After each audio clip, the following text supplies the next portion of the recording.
Aujourd'hui, je vais vous parler d'une histoire qui n'est pas forcément récente, mais qui fait aujourd'hui l'objet de l'actualité, et c'est la disparition d'Estelle Mouzin.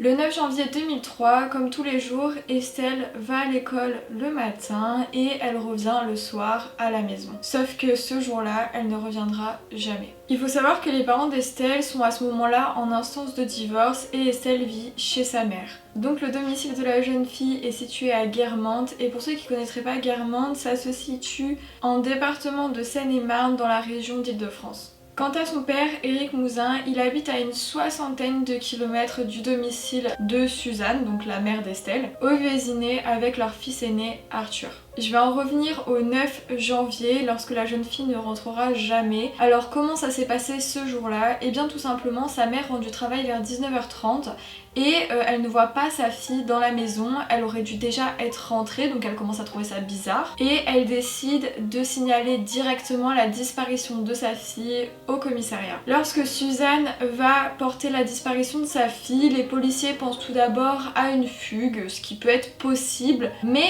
ils veulent quand même faire des recherches parce qu'il faut pas oublier, et oui parce que je vous l'ai pas dit, elle a 9 ans. Et donc à 9 ans faire une fugue, ça peut être probable, mais c'est plus possible que ce soit une disparition d'enfant, un enlèvement, une séquestration ou autre, parce qu'à 9 ans on pense pas forcément à fuguer en fait. Donc ils ont recherché la jeune Estelle jusqu'à 2h du matin avec les pompiers, une vingtaine de policiers, 5 chiens et même un hélicoptère. Donc ils vont fouiller dans les moindres recoins la fille, mais ils ne vont absolument rien trouver. Dès le lendemain, donc le vendredi 10 janvier 2003, l'affaire elle va prendre un tournant vraiment très sérieux puisqu'elle va prendre un tournant judiciaire. Le parquet de Meaux ouvre une information judiciaire pour enlèvement et séquestration d'une mineure de moins de 15 ans. Et par la même occasion, elle va charger le service régional de police judiciaire de Versailles de l'enquête. Donc plusieurs plongeurs vont rechercher la jeune fille dans les différents coins d'eau pour voir tout simplement si elle n'aurait pas été tuée et mise par exemple dans un lac, dans une rivière ou autre. Mais pareil, les recherches ne vont rien donner. L'affaire va un petit peu avancer au moment donné où il y a une personne qui va venir témoigner en disant qu'elle aurait vu la jeune fille vers 18h15 devant la boulangerie de son quartier. Apparemment, Estelle disait au revoir à une amie à elle qui l'accompagnait pendant son trajet puisqu'elle se quittait là en fait. Et ce serait la dernière personne à avoir aperçu la jeune fille. Entre le lundi 13 et le mardi 14 janvier, même si ça s'étend un peu tout le long de l'affaire, l'enquête va monter en puissance. C'est-à-dire, je m'explique. Donc l'enquête a été dirigée par le commissaire de la police de Versailles, Jean-Marc Bloch, et les moyens utilisés ont été sans précédent. Je vais vous donner quelques exemples pour que vous voyez le délire. Ils ont perquisitionné plus de 350 maisons de la commune, ce qui a fait qu'ils ont dû mobiliser 170 policiers, 300 gendarmes et CRS pour bloquer l'accès à la ville, donc l'entrée et la sortie. Ce qui est juste énorme pour une disparition de jeune fille, ou même une disparition tout court en fait. De plus, il faut savoir que le domicile de la mère, il est dans une commune qui est pas forcément énormément peuplée, il y a 1400 habitants, et bien dites-vous que ces 1400 habitants ont reçu tous une feuille où en fait il fallait qu'ils marquent leurs différents emplois du temps pour voir un peu les mobiles des uns et des autres et pour voir qui c'est qui aurait pu peut-être enlever cette jeune fille. Il y a 75% des documents qui ont été retournés, donc les habitants ont vraiment joué le jeu et ça c'est plutôt cool. Et donc suite à ce fameux questionnaire, il y a un homme qui est sorti du lot. Cet homme est présenté comme un maniaque sexuel, donc il est d'abord arrêté mais il va être mis complètement hors cause et relâché dès le lendemain soir, sûrement pour manque de preuves. À partir du mercredi 15 janvier, l'affaire va s'étendre plus loin que la commune puisqu'elle va carrément aller toucher le Vaucluse. Pourquoi? Eh bien tout simplement parce qu'il y aurait eu un homme dans un hôtel du Vaucluse qui aurait passé 2 appels un peu douteux. Dans ces appels, il aurait affirmé qu'il aurait fait une bêtise avec une fille et qu'il fallait qu'il la rende. Et donc les propos coïncidaient avec justement la disparition d'Estelle. Alors les policiers sont arrivés et ils ont perquisitionné l'endroit, sauf sauf que l'homme il a été relâché par la suite. Et d'ailleurs il y a eu 4 autres personnes qui étaient aussi soupçonnées et qui ont été pareil relâchées. Entre temps son père il était vachement affecté par la disparition de sa fille, ce qui est tout à fait normal, et donc il a décidé, pour faire un peu plus avancer les choses, de faire des campagnes d'affichage en parlant d'une autre affaire, celle de Holly et Jessica qui auraient disparu le 4 août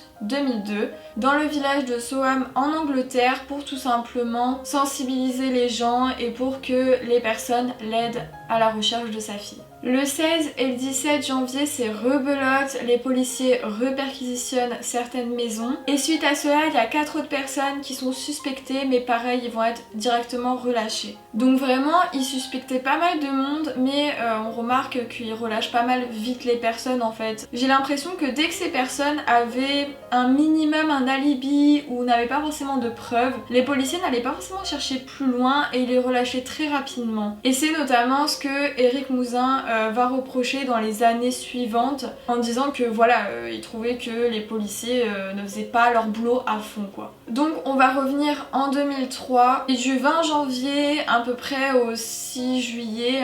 Je date les événements, mais il faut vous dire que il y a certaines choses que je vous dis qui ont duré plus longtemps que les dates que je vous donne, c'est juste pour vous faire un ordre chronologique pour que ce soit plus simple à la compréhension. Mais par exemple, l'engouement médiatique, donc du 20 janvier au 6 juillet, il a duré beaucoup plus longtemps que le 6 juillet, même à l'heure actuelle il y a encore un engouement médiatique, c'est pour ça que cette affaire se présente dans l'actualité, mais en gros il y a eu un énorme engouement médiatique dans cette date. Je sais pas si c'est très compréhensible, mais voilà. Et donc suite à toutes ces recherches, il y a de plus en plus de gens qui en ont entendu parler, il y a de plus en plus de gens qui ont commencé à rechercher la jeune fille, et donc ça a créé un engouement médiatique extrêmement fort en France. Notamment cet engouement médiatique extrême a vu le jour puisqu'il y a une personne qui a mis un avis de recherche sur internet et ça élargit énormément les investigations, notamment en France mais aussi dans d'autres pays limitrophes. Une campagne de recherche est lancée dans les gares et même dans les aéroports. À partir de ce moment-là, les parents d'Estelle ils vont recevoir chaque jour entre 500 à 600 mails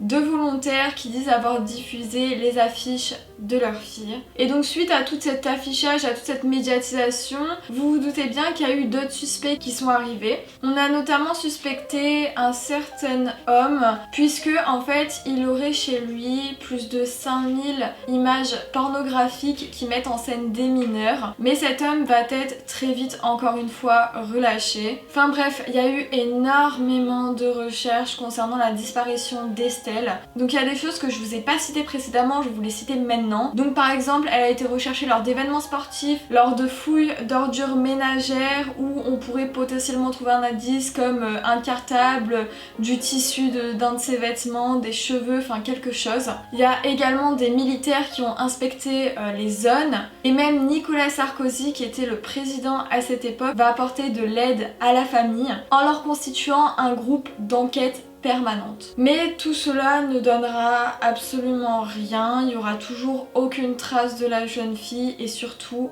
aucun indice. À partir du 6 juillet 2003, ça va commencer un peu plus à être intéressant concernant l'affaire puisque ça y est, on va avoir une première vraie piste qui va être détectée et ça va être celle de Michel Fourniret. Donc Michel Fourniret est un homme de 61 ans qui va être interrogé par les policiers puisque l'homme en fait a été arrêté une semaine auparavant en Belgique et il a déjà été condamné à 3 reprises pour enlèvement et viol. Il faut savoir qu'il se rendait très régulièrement en région parisienne et vous allez voir par la suite qu'il va devenir le suspect principal. Mais à ce moment-là, les enquêteurs ils vont en fait l'enlever de l'affaire tout simplement parce que l'homme aurait un alibi. Apparemment, il aurait appelé son fils de son domicile au moment où la jeune fille aurait disparu et donc par conséquent il ne pouvait pas être à 2 endroits différents, donc du coup il a été innocenté. Suite à cela, il y a une révélation qui va être faite à la police puisqu'en fait 2 semaines avant la disparition d'Estelle, une fille du même âge aurait subi une tentative d'enlèvement par un homme avec une camionnette blanche et elle a pu faire un portrait robot à la police, sauf que le portrait robot du coup ne coïncidait déjà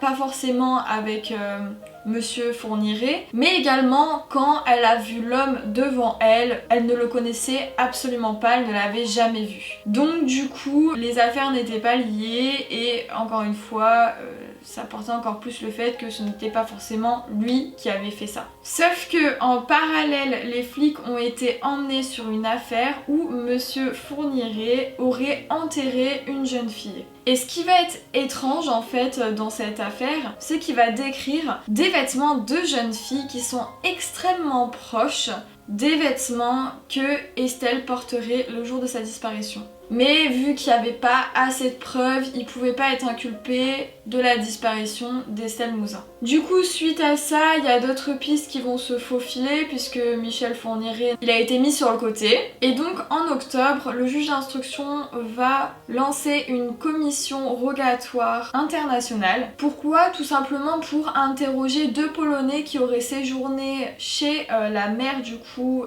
donc au domicile familial là où habitait Estelle. Et donc ces 2 individus auraient séjourné dans le mois de décembre 2002 et ils seraient repartis quelques jours avant la disparition de la jeune fille. Mais au final, les policiers ne les ont pas retrouvés puisque tout simplement ces personnes n'ont pas donné de signe de vie et donc vu qu'ils n'ont pas donné de signe de vie, ils n'arrivaient pas à retrouver où ils étaient et ils n'ont jamais pu en fait les interroger. En décembre, il va se passer une première dans le pays puisque en fait les policiers vont interpeller au travail et à la maison 75 hommes qui vont être mis en garde à vue. Les hommes étaient âgés entre 19 et 69 ans et ils avaient tous été déjà mis en cause pour enlèvement ou agression sexuelle sur mineurs. Donc les policiers vont prélever leur ADN mais il n'y aura rien qui corroborerait à l'affaire d'Estelle Mouzin. En janvier 2004, il va y avoir une première marche qui va être effectuée en l'honneur d'Estelle Mouzin, donc avec tous ses proches, avec notamment des amis et aussi d'autres personnes qui vont être là pour soutenir tout ce petit monde.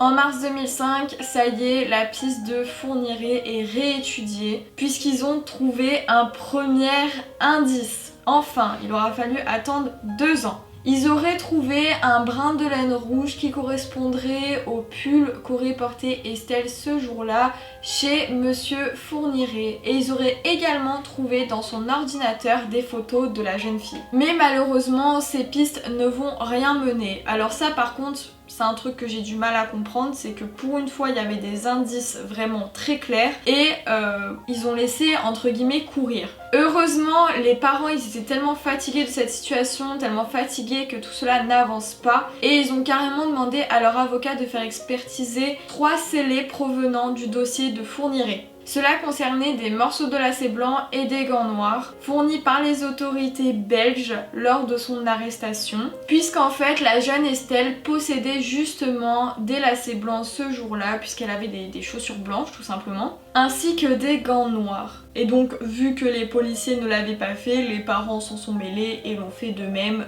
ce qui est tout à fait logique, et ils ont bien fait. Et donc comme je vous disais tout à l'heure, je ne suis pas la seule à penser que les policiers ont un peu fait à la va-vite tous les suspects, si on peut dire ça comme ça, et toutes les preuves. Et donc en 2018, la famille va attaquer l'État pour faute grave, donc c'est parti loin. Donc l'avocat de la famille Mouzin, il rappelle donc ce qu'il identifie comme des manquements ou des pistes trop hâtivement fermées, commises lors de l'enquête donc d'Estelle Mouzin. Donc là je vais vous lire parce qu'il y a pas mal de choses. La mise à l'écart de profils suspects jamais entendus, la destruction de mégots de cigarettes et d'un sac de viennoiserie trouvé derrière la maison d'Estelle Mouzin jamais analysé, ou encore l'alibi que Michel Fourniret a fourni à la police selon lequel le tueur en série aurait passé un appel à son fils depuis la Belgique pour lui fêter son anniversaire alors que ce dernier ne se souvient pas d'un tel appel, qu'il ne communiquait pratiquement plus avec son père et qu'il pourrait s'agir d'un transfert d'appel. Les avocats pointent également la dispersion des équipes chargées de l'enquête à la police judiciaire de Versailles pour leur manque de méthode et d'orientation et l'incapacité pour les enquêteurs à se remettre en cause. Donc il y a pas mal de choses qui n'allaient pas dans cette affaire vis-à-vis de ce que l'autorité devait faire et ne faisait finalement pas. Mais du coup on revient toujours au même sujet, les autorités, il y a un problème hein. Voilà. Mais bon, tout le temps dans les vidéos je dis ça, mais c'est vrai. Voilà, dans toutes les affaires, à chaque fois, les autorités ne font pas ce qu'ils devraient faire et je trouve ça très dommage parce que je pense qu'il y a des affaires qui, si elles seraient prises plus au sérieux, seraient résolvées beaucoup plus tôt. Mais bon, vu qu'ils n'ont pas trop envie de se bouger le cul, voilà ce que ça donne. Et c'est très malheureux pour les gens qui subissent de telles choses. Je pense que si ça leur arrivait à eux, ils ne réagiraient pas de la même manière. En 2019, le dossier va être transféré de Meaux à Paris et ça y est, l'enquête sur la disparition d'Estelle Mouzin va être relancée puisqu'il va y avoir un nouveau témoignage, celui de l'ex-femme de Michel Fourniret, Monique Olivier, qui disait qu'il fallait creuser le sujet de la disparition de la jeune fille. Donc si elle disait ça, c'était pas pour rien, c'est qu'elle savait certaines choses. Et donc l'affaire a été transférée à Sabine Kéris. Et il faut savoir que cette femme a joué énormément dans cette affaire puisque vous allez voir par la suite que c'est grâce à elle que certaines personnes ont pu témoigner et ont témoigné d'ailleurs. Donc la juge Sabine Kéris décide d'auditionner l'ex-femme à Michel Fourniret et Michel Fourniret même le 9 octobre 2019 et par la même occasion elle va du coup se focaliser exclusivement sur la piste Fourniret, ce qui va permettre un avancement énorme, vous allez voir. Donc Monique Olivier va être entendue par les enquêteurs le 21 novembre 2019. Dans un premier temps, son ex-femme va confirmer l'alibi qu'a dit Michel, mais par la suite, elle va se rétracter. Suite à ses aveux, vous vous doutez bien que Michel va être fortement suspecté puisque la seule chose en fait qui le dégageait un peu de cette affaire, c'était son alibi, parce qu'il y avait vachement de preuves en fait qui portaient sur lui. Or là, sa femme, enfin son ex-femme, dit que son alibi n'est peut-être pas forcément vrai, donc du coup là il se retrouve dans le caca. Et il est donc mis en examen le 27 novembre 2019 pour enlèvement et séquestration d'un mineur, suivi d'une potentielle mort du coup de Estelle Mouzin. En 2020, Michel Fourniret, il va carrément se dire coupable. Donc là on peut se dire l'affaire est terminée, mais c'est un peu plus compliqué que ça. Donc le 23 janvier 2020, face à la juge Sabine Kéris, il va complètement se livrer et témoigner qu'il est coupable. En gros, il dit que sa mémoire elle fout le camp parce qu'il faut se rappeler que du coup, à la première fois qu'il a été interpellé par les flics, il avait 61 ans. Et donc du coup, que c'est une personne âgée. Si on peut dire que 61 ans c'est âgé, enfin maintenant qu'il a 61 ans passé, ben bref, vous m'avez compris. En gros, sa mémoire elle fout le camp, c'est ce qu'il nous disait. Et du coup, il fallait le dire comme coupable. Ces mots sont: je vous exhorte à me traiter comme coupable. La juge elle va quand même s'interroger pour savoir si ses propos sont vraiment véridiques ou pas, parce que s'il faut il dit juste ça parce que bah, il s'en fout, il est vieux, il veut finir sa vie comme ça, et puis vous savez il y a des gens ils se disent coupables alors qu'ils sont pas coupables hein. Donc elle veut quand même vérifier ses propos et elle veut réentendre l'ex-femme à Michel Fourniret. Et donc Monique va être réauditionnée le 24 janvier 2020 et elle va complètement confirmer les propos de Michel, où elle va dire oui, Michel a séquestré et tué Estelle Mouzin. Donc là on va vraiment avoir la confirmation que finalement c'était pas une simple disparition, que vraiment il y a eu quelque chose, il y a eu une séquestration, il y a eu un enlèvement du coup, et il y a eu un meurtre. Et donc là elle va confirmer aussi autre chose. Comme je vous ai dit tout à l'heure, elle s'est rétractée vis-à-vis de l'alibi de son ex-conjoint. Pourquoi? Puisque tout simplement en fait c'est elle qui s'est rendue au domicile de son fils pour passer un appel avec Michel pour lui fournir un alibi. Donc c'est vraiment une grosse mise en scène et par ailleurs du coup elle est complètement complice de l'enlèvement, de la séquestration et tout ce qui s'ensuit. Son ex-conjointe a aussi également dit que Estelle était littéralement dans les critères de ce que séquestrer, enlever cet homme.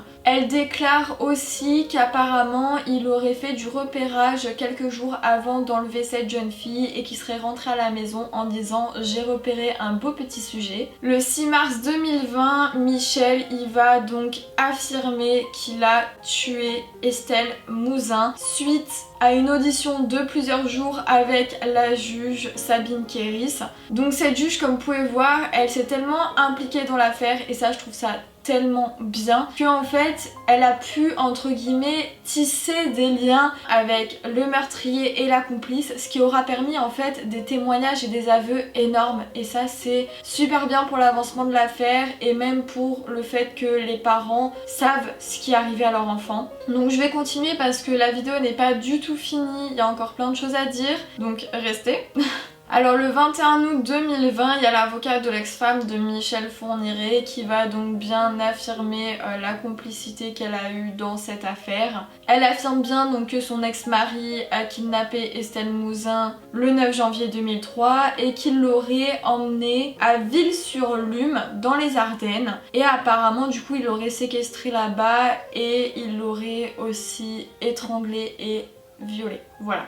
Du coup, les flics se sont rendus à l'endroit que l'homme aurait cité et apparemment oui, il y aurait bien des traces d'ADN sur le matelas de la jeune fille. Et l'endroit où il l'aurait emmenée, donc en Ardennes, ça serait dans l'ancienne maison de sa sœur. En 2021, il y a encore de nouveaux aveux qui ont été faits. Donc le 5 avril 2021, il y a donc confirmation et vraiment affirmation des propos, comme quoi que Monique Olivier aurait donc bien affirmé la séquestration de la jeune fille dans les Ardennes. Donc elle dit bien aussi, son ex-femme, qu'elle n'était pas présente le jour de l'enlèvement, donc là où elle a été enlevée en Seine-et-Marne, mais par contre qu'elle était présente en Ardennes, qu'elle aurait vu la petite fille vivante, et du coup c'est elle qui aurait informé vraiment le plus sur là où la fille aurait été séquestrée et donc le lieu où tout cela s'est passé pour que les flics puissent y aller et trouver tout l'ADN que je vous ai dit juste avant. Mais du coup, mis à part l'ADN qu'ils auraient trouvé, ils auraient continué leur recherche là-bas, sauf que ils auraient pas trouvé le corps de la jeune fille. Donc ça reste toujours un mystère.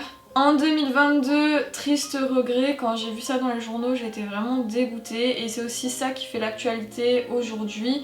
C'est qu'il y a un nouveau juge d'instruction, Sabine Kéris doit arrêter cette affaire puisque je sais pas si vous êtes au courant, mais en gros quand vous êtes 10 ans dans la même affaire ou dans la même spécialité, bah en gros vous devez changer, vous pouvez pas rester sur le même truc. Et donc du coup bah là il y a dû avoir un changement, sauf que le problème du changement c'est que comme je vous l'ai dit précédemment, Sabine Kéris elle avait créé des très très forts liens avec les personnes qui avaient fait tout ça et en fait ça va un peu détruire son travail dans le sens où vu qu'il va y avoir une nouvelle personne, les gens qui sont accusés d'avoir fait cela, ils vont pas forcément avoir confiance en cette personne, puis même le nouveau juge on va pas vraiment savoir comment il va aborder l'affaire, est-ce qu'il va garder cette piste, est-ce qu'il va en ouvrir d'autres ou est-ce que en fait il va mal aborder les choses, il va braquer les gens devant lui et donc ça va foutre un stop à l'affaire.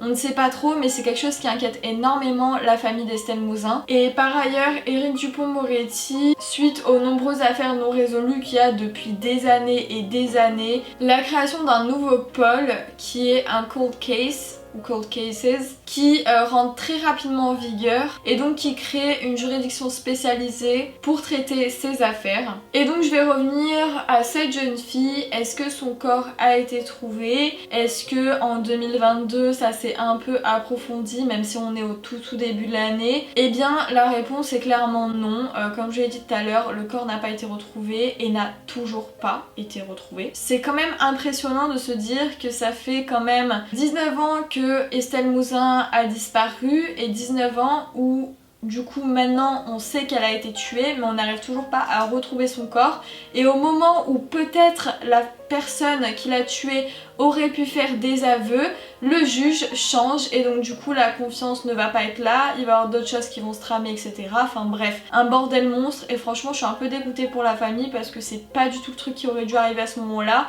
Je pense que franchement si la juge aurait eu un an de plus, ils auraient trouvé le corps et cette affaire aurait été clôturée, la famille aurait eu entre guillemets bonne conscience en se disant c'est bon, on sait où elle a été enterrée, on sait toute l'histoire et même si c'est horrible ce qui est arrivé, on a la connaissance de la chose, alors que là pour le coup sincèrement je vais être honnête avec vous, le fait de changer de juge comme ça, ça va tellement tout chambouler que je pense que l'affaire ne va pas être terminée maintenant, ne va pas être résolue tout de suite et que on va mettre beaucoup plus de temps à retrouver le corps d'Estelle qu'on en aurait mis si le juge serait resté. Donc voilà, ma vidéo est terminée, j'espère qu'elle vous aura plu. N'hésitez pas à mettre des idées de vidéos en commentaire, franchement je les prends puisque c'est une idée que m'a donnée une personne. Voilà, merci à elle, elle se reconnaîtra. Et donc je vous fais de gros bisous, n'oubliez pas de mettre un petit like à cette vidéo si vous avez kiffé et de vous abonner à la chaîne bien sûr si vous voulez suivre d'autres vidéos. Moi je vous fais de gros bisous et je vous dis à la prochaine. Bisous!